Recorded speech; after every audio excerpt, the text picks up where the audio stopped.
चंद्रयान-3 ने एक बार फिर से चौंकाने वाली जानकारी भेजकर पूरी दुनिया को हैरान कर दिया है। अब पूरा देश चंद्रयान-3 को भूल ही चुका था, लेकिन तभी इसरो के वैज्ञानिकों ने एक ऐसा खुलासा किया जिसे सुनकर फिर से पूरी दुनिया में भारत का डंका बजने लगा। 4 सितंबर का दिन भारत के चंद्रयान मिशन का चांद पर आखिरी दिन था, क्योंकि 4 सितंबर के दिन चंद्रयान के विक्रम लैंडर को स्लीप मोड में डाल दिया गया था और उसके बाद बगल में प्रज्ञान रोवर भी गहरी नींद में सो गया था। दोस्तों, 4 सितंबर के बाद चांद के उस इलाके में गहरा अंधेरा छाने वाला था, इसलिए प्रज्ञान रोवर अपने आप को ठंड से बचाने के लिए विक्रम के बगल में सो गया। लेकिन अभी विक्रम लैंडर ने स्लीप मोड में ही इसरो के वैज्ञानिकों को ऐसी जानकारी भेजी है जिसे सुनकर जापान और अमेरिकन स्पेस एजेंसी नासा भी हैरानी में पड़ गए हैं। आइए दोस्तों, आज के इस वीडियो में मैं आपको बताऊंगी कि आखिर हमारे चंद्रयान-3 ने ऐसी कौन सी जानकारी भेजी है जिससे एक बार फिर से भारतीय स्पेस एजेंसी इसरो चर्चा में आ गई, और क्या ये खोज भारत को एक सुपर पावर बना सकती है। इन सब जानकारी के लिए वीडियो को अंत तक जरूर देखना। दोस्तों, आज ही नहीं बल्कि इसरो के वैज्ञानिकों ने विक्रम लैंडर को स्लीप मोड में डालने से पहले एक और कमाल करके पूरी दुनिया को चौंकाया था, जिसमें चंद्रयान-3 के विक्रम लैंडर के चारों थ्रस्टर्स यानी इंजन को चालू करके इसे 30 से 40 सेंटीमीटर ऊपर की तरफ उठाया गया और उसके बाद इसकी जगह को चेंज करके इसे दूसरी लोकेशन पर लैंड कराया। और ये काम इतना आसान है नहीं जितना हमें लग रहा है, बल्कि धरती से करीब 4 लाख किलोमीटर दूर किसी दूसरी दुनिया में पड़े किसी अंतरिक्ष यान की जगह चेंज करना अपने आप में एक बहुत बड़ी मिसाल है।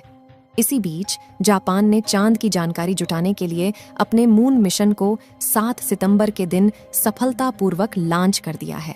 लेकिन जापान के चंद्रयान का मिशन चांद के किसी गड्ढे में सफलतापूर्वक लैंडिंग करना है, क्योंकि आज तक किसी भी देश ने चांद के गड्ढे में लैंडिंग नहीं की है, और अगर ऐसा जापान कर लेता है, चांद के गड्ढे में लैंडिंग करने वाला दुनिया का पहला देश बन जाएगा। आपको जानकारी के लिए बता दें कि चंद्रयान-3 के लैंडर को दोबारा से उड़ने के लिए नहीं बनाया गया था, बल्कि इसका केवल एक ही मकसद था कि चांद की सतह पर सॉफ्ट लैंडिंग करना और उसके बाद वहां की जानकारियां जुटाकर डिजिटल डेटा के रूप में पृथ्वी पर बैठे वैज्ञानिकों के पास भेजना। दोस्तों, यह भारत के लिए एक बहुत बड़ी ऐतिहासिक जीत है, क्योंकि ऐसा इतिहास में किसी भी देश ने नहीं किया था। जबकि हमारे भारत देश के कुशल वैज्ञानिकों ने चंद्रयान के लैंडर को कुछ मीटर की ऊंचाई पर ऊपर की ओर उड़ाया और फिर उसकी जगह को चेंज करके दूसरी जगह पर उसकी सफलतापूर्वक लैंडिंग भी कराई। इसी के साथ हमारे चंद्रयान के प्रज्ञान रोवर ने चांद की धरती पर ऑक्सीजन का भंडार भी खोज निकाला। ये ऑक्सीजन चांद पर वायुमंडल में मौजूद नहीं है, बल्कि यह चांद की जमीन के नीचे बने गड्ढों में मौजूद है। चांद पर ऑक्सीजन का पाया जाना हम मनुष्यों के लिए किसी खजाने से कम नहीं है, क्योंकि आपको पता ही होगा कि जीवन की उत्पत्ति के लिए ऑक्सीजन कितनी ज्यादा उपयोगी है। हालांकि चंद्रयान-3 ने चांद पर ऑक्सीजन के अलावा और भी कई सारे तत्वों की खोज की है, जिनमें sulphur, aluminium, calcium, iron, chromium, manganese और सिलिकॉन शामिल हैं। हमारे चंद्रयान ने चांद पर पहली बार सल्फर की खोज की है। इससे पहले किसी भी देश ने चांद की धरती पर सल्फर की खोज नहीं की थी। चांद पर सल्फर का पाया जाना भी काफी ज्यादा महत्वपूर्ण है। लेकिन दोस्तों, इन सब के बीच विदेशी मीडिया का यह दावा है कि भारत ने अपने चंद्रयान-3 मिशन की बस एक मनगढ़ंत कहानी बनाई है और कंप्यूटर ग्राफिक्स की मदद से चांद के फेक वीडियो का निर्माण कर दुनिया को उल्लू बनाया है। लेकिन विदेशी मीडिया की इस बात का जवाब देते हुए भारत के मित्र देश अमेरिका की स्पेस एजेंसी नासा ने अपने मून आर्बिटर की मदद से चंद्रयान-3 के लैंडर की एक फोटो ली है, जिसे देखकर उन सबको काफी हैरानी हो रही है, जो यह कह रहे थे कि चंद्रयान-3 बस एक झूठी कहानी है। दोस्तों, नासा द्वारा जारी की गई इस तस्वीर में भारत का चंद्रयान एकदम क्लियर दिख रहा है, जो कि चांद की धरती पर अपना सीना ताने खड़ा है। दोस्तों, इस वक्त चंद्रयान-3 का प्रज्ञान रोवर और विक्रम लैंडर स्लीप मोड में है और ये दोनों फिर से 22 सितंबर के दिन अपनी नींद को विराम देंगे और एक बार फिर से उसी जोश और ऊर्जा के साथ चांद की उस रहस्यमयी दुनिया को खोजने के लिए निकल पड़ेंगे। इस समय वहां का तापमान -250 डिग्री सेल्सियस के करीब है। ऐसे में वैज्ञानिकों में इस बात का डर भी छाया हुआ है कि कहीं इस खतरनाक ठंड में प्रज्ञान रोवर का कंप्यूटर सिस्टम फेल ना हो जाए, क्योंकि दोस्तों -200 डिग्री तापमान के बाद कंप्यूटर में लगी चिप्स में भी दरारें पड़ने लगती हैं।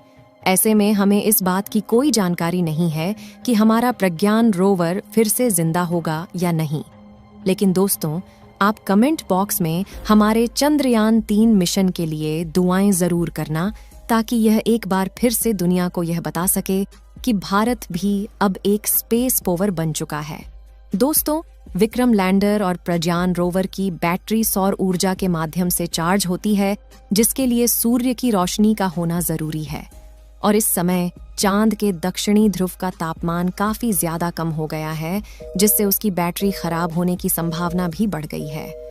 लेकिन हमारे वैज्ञानिकों का कहना है कि उन्होंने इसकी बैटरी में काफी ज्यादा एडवांस टेक्नोलॉजी का इस्तेमाल किया है, जिससे वह इतनी आसानी से खराब नहीं होने वाली। लेकिन -250 डिग्री की ठंड को झेल पाना इतना भी आसान नहीं है। अगर हमारे प्रज्ञान रोवर और विक्रम लैंडर की बैटरी सही सलामत रहती है, तो यह एक बार फिर से चांद पर रिसर्च करना शुरू कर देगा। और इस बार वहां पर हाइड्रोजन गैस की तलाश की जाएगी, जो कि रॉकेट फ्यूल का मुख्य तत्व है।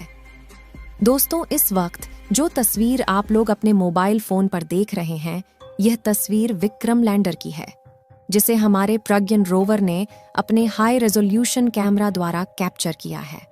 आपको बता दें कि यह तस्वीर उस समय की है जब चांद पर रात होने वाली थी और रोवर वापस लैंडर में जा रहा था। इसमें आप देख रहे हैं कि चांद की सतह पर अंधेरा होने के कारण वह कितनी चमकदार दिखाई दे रही है। जिस समय चंद्रयान का प्रज्ञान रोवर चांद पर रिसर्च कर रहा था, तो उस वक्त चांद का तापमान 20 से 35 डिग्री सेल्सियस के बीच था। ऐसी कंडीशन में रोवर को जितना समय मिल पाया, उसने कई सारे तत्वों की खोज की और वहां के तापमान की जानकारी को वैज्ञानिकों तक भेजा, और साथ ही वहां के प्लाज्मा रेडिएशन के बारे में भी स्टडी करके विक्रम लैंडर को जानकारी दी। अब चांद के दक्षिणी ध्रुव पर 22 सितंबर के दिन फिर से सूरज उगेगा, और सूरज की पहली किरण पड़ने पर हमारा प्रज्ञान रोवर और विक्रम लैंडर दोनों जाग जाएंगे। आप सभी लोग चंद्रयान 3 के दोबारा से जागने की दुआएं कमेंट में करते रहे, ताकि हाइड्रोजन की खोज की जा सके। साथियों, इस वीडियो को यहीं पर खत्म करते हैं। इस वीडियो को एक लाइक जरूर करें और अपने मित्रों तक इस वीडियो को शेयर करें, ताकि उन्हें भी जानकारी मिल सके। और अपने भरोसेमंद चैनल को सब्सक्राइब जरूर करें और बेल आइकन को ऑल पर सिलेक्ट करना बिल्कुल ना भूलें। मिलते हैं किसी और नॉलेजेबल वीडियो के साथ। वीडियो को अंत तक देखने के लिए धन्यवाद।